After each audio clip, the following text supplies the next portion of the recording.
ఏంటి రామ్ కుమార్, ఎందుకింత లేట్ అయింది?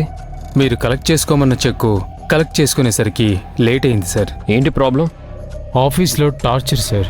శిశిర ఆది ఇద్దరూ కలిసి ఒక లిస్ట్ తయారు చేశారు. ఏం లిస్టు? కంపెనీ స్టాఫ్ ఎలిమినేషన్కి లిస్ట్. ఆఫీస్ స్టాఫ్ని 25% తగ్గించాలని వాళ్ళ టార్గెట్. Oh my god. అవును సార్, దాదాపు 260 మెంబర్స్ని తీసేస్తున్నారు. దాన్ని ఇంప్లిమెంట్ చేయమని నాకే చెప్పారు.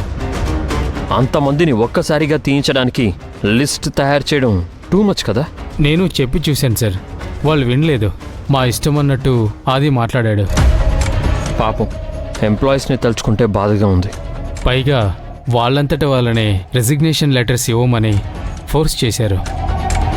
సేమ్ స్ట్రాటజీని స్కూల్ ప్రిన్సిపల్ విషయంలో కూడా ఇంప్లిమెంట్ చేశారు.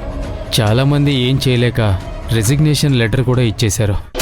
కొందరు మాత్రం ఆశతో రెసిస్ట్ చేస్తున్నారు. ఇది ఆదికి వచ్చే దరిద్రపు ఐడియానే. వాడి మీద నాకు ఒళ్ళు మండిపోతుంది. ఏం చెయ్యాలో నాకు అర్థం కావడం లేదు సార్. సరే, ఈ విషయం కూడా శివగామికి తెలియనివ్వద్దు. తెలియనిస్తే చాలా సీరియస్ అవుతుంది. ఆల్రెడీ మేడంని కలిసి ఈ విషయమే చెప్పొస్తున్నాను సార్. ఏంటి రామ్ కుమార్ గారు, ఆ మాత్రం కామన్ సెన్స్ లేకుండా ఆ పని ఎలా చేస్తారు? శివగామి ఏ విషయమైనా లాజికల్గా ఆలోచించదు, ఎమోషనల్గా ఆలోచిస్తుంది. ఇప్పుడు ఎలా రియాక్ట్ అవుతుందో ఏంటో. చాలా సీరియస్ అయ్యారు సార్. నాన్న తిట్లు తిట్టారు.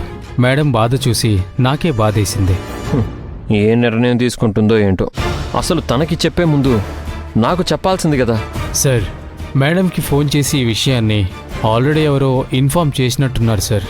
నేను చేసేదేం లేక జరిగిందంతా వివరించాను. ఛ, పెద్ద పొరపాటు జరిగింది. ఇప్పుడు దీని మీద శివగామి యుద్ధమే చేస్తుందో వేరే ఏం గొడవ చేస్తుందో ఏంటో ఏం అర్థం కావట్లేదు. సరే, నేను మాట్లాడతాను.